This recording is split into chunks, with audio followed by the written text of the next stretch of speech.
Hey everyone, welcome. So today we're going to be talking about horror films of the extreme variety.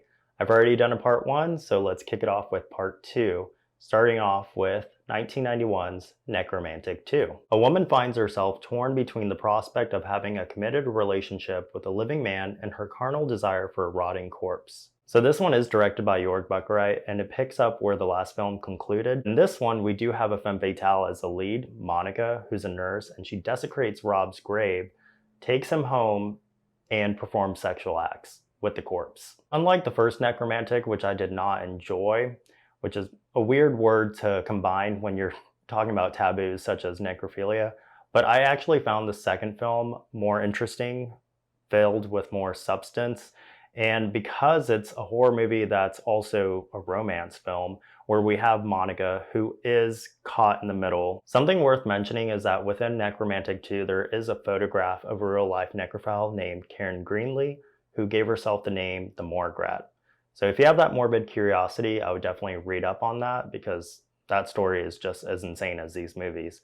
But also in preparation for the Necromantic films, Jörg did research on this serial killer, real life serial killer named Dennis Nielsen. The way the movie concludes, it's kind of brilliant in my opinion. Some other moments within the film that are very interesting, little details that they include, such as Monica having this movie night with all these other females who presumably are also necrophiles, and they're watching this video of this seal being dissected. Mark just going in, just abruptly being uncomfortable by the situation as he's bringing in pizza. So buzzkill, Mark. But I thought it was more artistic in its expression. Yeah, Necromantic 2 is actually really good.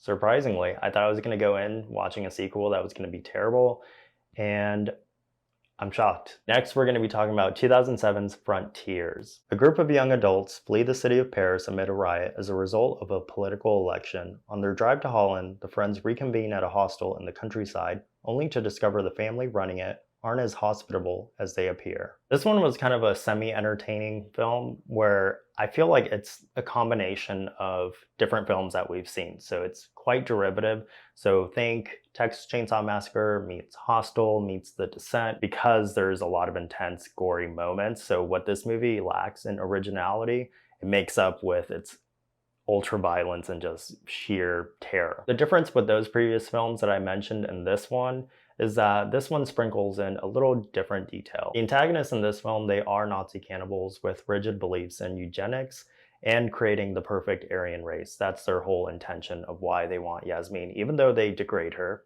and put her through the ringer. With that said, with the torturous, gory moments that there are, one of the most disgusting moments for me would have to be Farid. He's trying to escape. He's the one that's a little bit more aware than some of the other characters that there's something wrong. And in the process of hiding from this character named Hans, he gets boiled alive, cooked alive, and his face and just body, it's all melting off, and he's, that was disgusting. Another one is Alex, I believe, so Yasmin's boyfriend, and that is grossed me out. Again, the Achilles tendon, which I mentioned previously in another video, but there's a lot of moments in this movie that are just really repugnant and just gross. That's why I'm 50-50 with this film, is because it's the gore was really great. Story-wise, I'm it's not that memorable to me. Like I said, albeit predictable, it's still satisfying seeing all these characters get their comeuppance, such as Goetz, Carl, Hans, Claudia, Gilbert. So in that regard, it definitely falls in the bottom tier for me as far as the new French extremity movement for those films.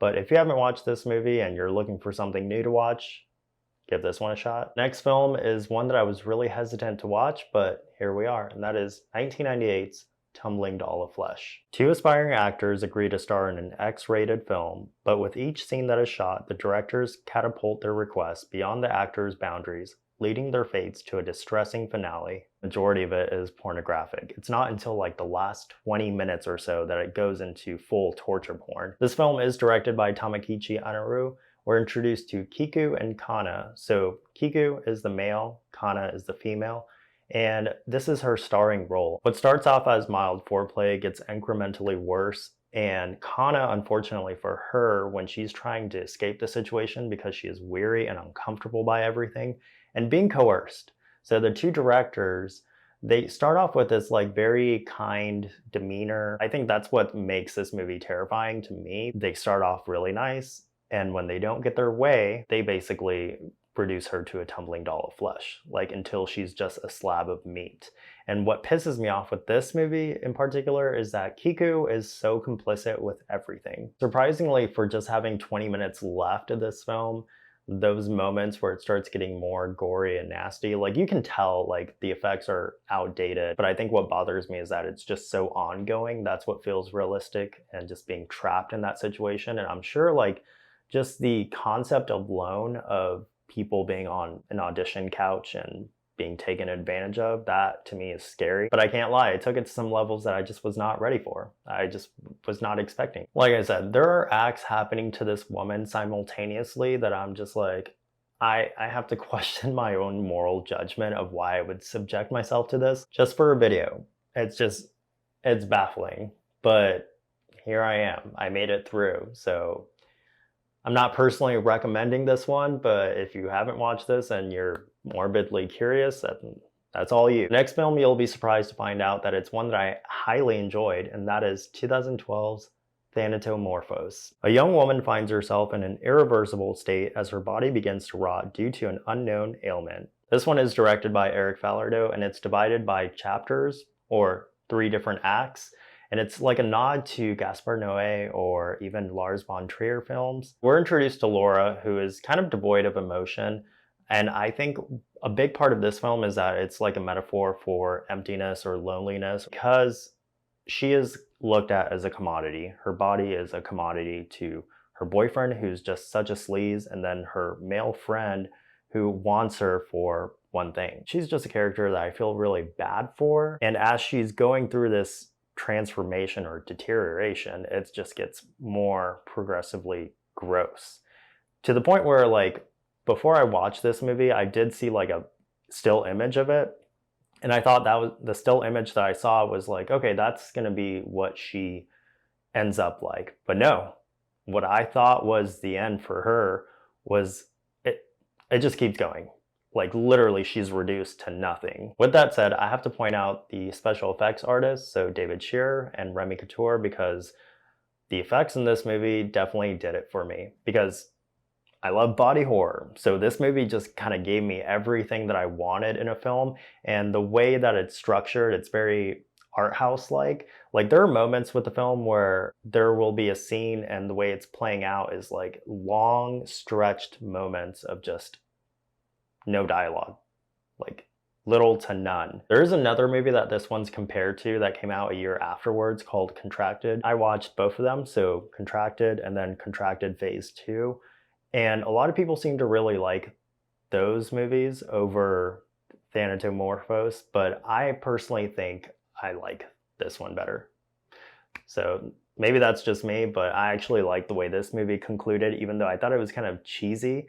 Like the way this movie wraps up, it kind of gave me that like 80s or 90s sort of cheese with the effects and like the guttural sounds of as she's like giving her last breath. Something too that I did want to point out about Laura is that frustrated me with this character was that there would be points where, like, let's say the male friend goes in to check on her and she looks just awful. Like, I mean, her body is coming apart.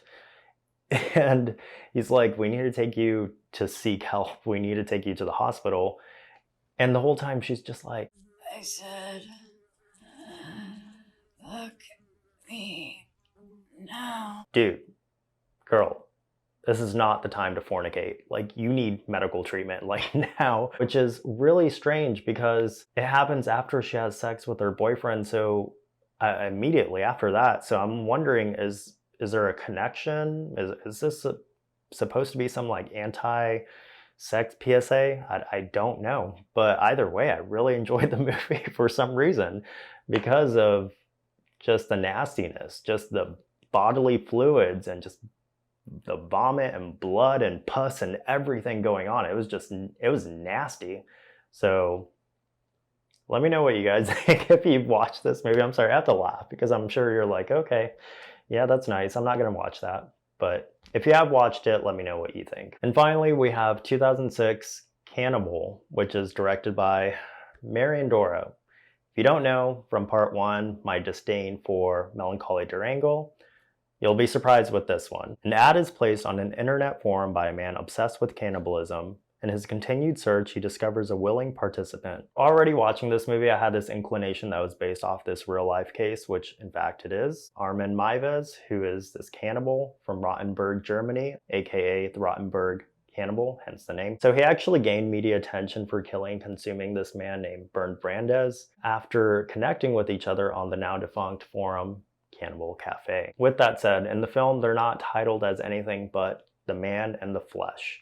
And that's pretty much what the movie is. It's pretty straightforward, and that's what I actually like about it, as opposed to Melancholy Durango, which don't get me started on that movie again. Even though, I mean, there are caveats. It's not a perfect film, and it's quite exploitative, borderlines pornographic, the sexual acts that they're doing, and the feces and just all these bodily fluids that were like icky. But then it gets to the point where this character, the flesh, is being mutilated and just dismembered. Before all that dismemberment, you do see quite a bit of the interaction between the two of them, where you have the flesh who's literally telling him, the man, to kill him. And for some reason, he's kind of cowering down, like he's afraid, like kind of childlike, until he gets to that point where he has the courage to do what he wants and fulfill his fantasies. Of course, in typical Marion Doro fashion, what the fuck was that? The way this film is shot, similar to Melancholy Durango, is hypnotic. That's something that I take away, like an easy takeaway with this film, is that it's very much so like a creepy music video that's just extended. I just find it funny that I actually like some of the movies on this list, but yeah, unlike the last video that I did where I had this ranking system, I'm not doing that for this one. I'm just kind of talking about these movies and hopefully having a discussion if you've watched them, or if you haven't watched them, or if you will not watch them because that is not the type of movies that you subject yourself to. I'd like to know in the comments. I probably won't be doing a part 3 for a while because this month of October I do want to cover other movies that are out. When Evil Lurks and Dark Harvest, that's a big one. And The Exorcist at some point. I'm not giving it too much mind because I know that's like a popular choice and people are really talking about that one. I hope you guys enjoyed this video. It's kind of funny using the word enjoyment synonymous with these type of movies, but maybe you did. So have a great night, guys. I'll be back soon. Bye.